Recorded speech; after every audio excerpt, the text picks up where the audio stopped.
வணக்கம். உங்கள் ஊரில் கடுமையாக உழைக்கும் கூலி தொழிலாளியும் பெரும் பணக்காரரையும் ஒப்பிட்டு பாருங்க. யார் அதிகமாக உழைக்கிறாங்க? நிச்சயமாக அந்த தொழிலாளி தான். யார் அதிகமாக பணம் சம்பாதிக்கிறார்கள்? நிச்சயமாக அந்த பணக்காரர் தான். இன்று நீங்கள் பணத்திற்காக ஓடுகிறீர்களா அல்லது பணம் உங்களை தேடி வர வேண்டுமா? சாணக்கியர் சொன்ன செல்வ சூத்திரங்களை இப்போது பார்ப்போம். இந்த வீடியோவை ஸ்கிப் பண்ணாம பாருங்க. நம்ம செல்வ ரகசியத்தை பத்தி பார்க்க போறோம். இந்த வீடியோ உங்களை லட்சமா சம்பாதிக்க சொல்ற வீடியோ இல்ல. ஓவர் நைட்ல செல்வந்தரா ஆக்கக்கூடிய மாயையும் இல்ல. செல்வம் உங்களை தேடி வர வைக்கும் மனநிலையை உருவாக்கும் சூத்திரங்கள் தான் இந்த வீடியோ. கழுதையை போல் உழைப்பவன் சுமையை தான் சுமப்பான். குதிரையை போல் ஓடுபவன் இலக்கை அடைவான். நீங்கள் பணக்காரராக வேண்டும் என்றால் உடலால் உழைப்பதை நிறுத்திவிட்டு மூளையால் உழைக்க வேண்டும். கழுதை நாள் முழுதும் உழைக்கிறது, ஆனால் அதற்கு கிடைப்பது வெறும் வைக்கோல் தான். சிங்கம் சில நொடிகள் மட்டுமே வேட்டையாடுகிறது, அது காட்டின் ராஜாவாக இருக்கிறது. நீங்கள் கழுதையை போல் ஓடிக்கொண்டே இருக்கிறீர்களா அல்லது சிங்கத்தை போல் ராஜ வாழ்க்கை வாழப்போகிறீர்களா? நீங்கள் ஒரு நாளைக்கு 12 மணி நேரம் உழைத்தாலும் கோடீஸ்வரராக ஆக முடியாது. சரியான இடத்தில் சரியான நேரத்தில் சரியான கருவியை பயன்படுத்துபவனே உழைக்காமலேயே உலகை ஆள்வான். செல்வம் என்பது அதிர்ஷ்டத்தால் வருவது அல்ல, அது சில குறிப்பிட்ட விதிகளை பயன்படுத்துவதால் வருவது. அதிகம் உழைக்காதே என்பதன் பொருள் சோம்பேறியாக இருப்பது அல்ல. முதல் விதி, உழைப்பை விட அறிவே சிறந்தது என்று சாணக்கியர் சொல்கிறார். மாறாக உழைப்பின் திசையை மாற்றுவது. ஒரு காரியத்தை உழைப்பால் செய்வதை விட புத்தியால் செய்வதே சிறந்தது. உடல் உழைப்பு உங்களை வாழ வைக்கும், ஆனால் புத்திசாலித்தனமான உழைப்பே உங்களை கோடீஸ்வரராக மாற்றும். நேரம்தான் உண்மையான செல்வம்.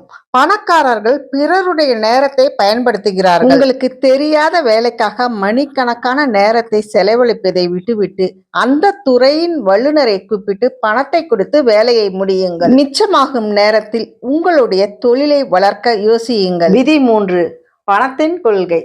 சேமித்து வைக்கப்பட்ட பணம் அழுகிவிடும். நீங்கள் தூங்கும் போதும் உங்களுக்காக பணம் சம்பாதிக்கும் வழியை பாசிவ் இன்கம் உருவாக்குங்கள். முதலீடு செய்யப்பட்ட பணம் பெருகிவிடும். விதி 4, சூழலை மாற்றிக்கொள்ளுங்கள். வேலை வாய்ப்பு அறிஞர்கள் இல்லாத இடத்தில் ஒரு நிமிடம் கூட வசிக்காதே. ஏழ்மையான சிந்தனை கொண்டவர்கள் மத்தியில் இருந்தால் நீங்கள் ஏழையாகவே ஆகிவிடுவீர்கள். பணக்கார சிந்தனை கொண்டவர்களிடம் பழகுங்கள். விதி 5, ரகசியம் காத்தல். உனது திட்டங்கள் நிறைவேறும் வரை யாரிடமும் சொல்லாதே. உங்கள் கனவுகள் திட்டங்கள் யாரிடமும் சொல்லாதே. அப்படி சொன்னால் எதிர்மறை எண்ணங்கள் உங்களை தடுக்கும். உங்களது திட்டங்கள் நிறைவேறி வெற்றியால் பதில் சொல்லுங்கள். விதி 6, தகுதியை உயர்த்துதல். திறமை உள்ளவனுக்கு தோல்வியே இல்லை.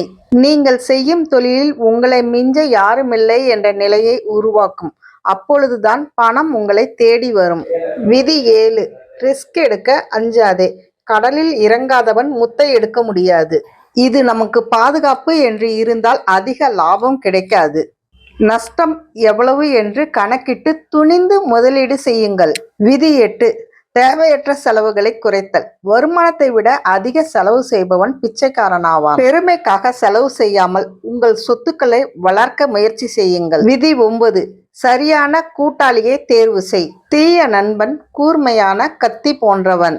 உங்களை விட அறிவுள்ள உத்வேகமுள்ள குழுக்களுடன் சேர்ந்து உழைத்தால் சீக்கிரம் பணக்காரராகலாம். விதி 10, தர்மம் செய். பணத்தை சுழற்சியில் வைத்திருங்கள். மற்றவர்களுக்கு உதவும் போது உங்களுக்கு மரியாதையும் செல்வாக்கும் கூடும். விதி 11, உனது திட்டங்களை எவரிடமும் பகிர்ந்து கொள்ளாதே.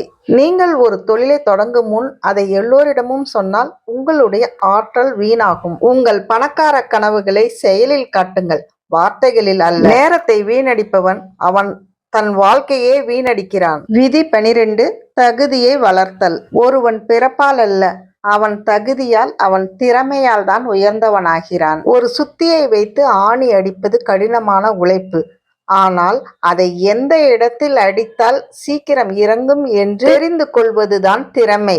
எனவே சாணக்கியரின் கருத்துப்படி பணக்காரர் ஆவது உடல் உழைப்பில் இல்லை, உங்கள் சிந்தனையில் முடிவெடுக்கும் திறனில் தான் உள்ளது. விதி 1, உழைப்பை விட அறிவே சிறந்தது.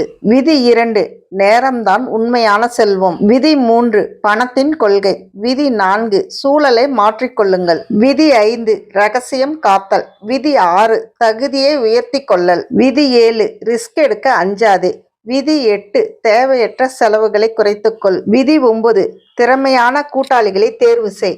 விதி 10 தர்மம் செய். விதி 11 ரகசியம் காத்தல். விதி 12 தகுதியை வளர்த்து கொள்ளுங்கள். மேலும் இந்த சக்தி வாய்ந்த விதிகளை எப்பொழுதும் மனதில் வைத்துக் கொள்ளுங்கள். அவசர முடிவு செல்வநாசம். பொறுமைதான் மிகப்பெரிய முதலீடு. நீயே உன் பிராண்டாக மாறு. பணத்தை நோக்கமாக்கு, இலக்கை மாற்றாதே. கடைசியாக செல்வம் வந்த பின்னும் பணிவை இழக்காதே. சாணக்கியர் சொன்னது பணம் பற்றி இல்லை, மனிதன் எப்படி பணத்தை ஆள வேண்டும் என்பதைத்தான். இந்த வீடியோ உங்களுக்கு பயனுள்ளதாக இருந்தால் லைக் பண்ணுங்க. இப்படிப்பட்ட வெல்த் அண்ட் மைண்ட் செட் வீடியோக்களுக்கு என்னை சப்ஸ்கிரைப் பண்ணிக்கோங்க. இந்த வீடியோ உங்கள் சிந்தனையை மாற்றி இருந்தால் ரிச் என்று கமெண்ட் செய்யுங்கள். இந்த வீடியோவில் எந்த விதி உங்களுக்கு பிடித்தது என்று கமெண்ட் செய்யுங்கள்.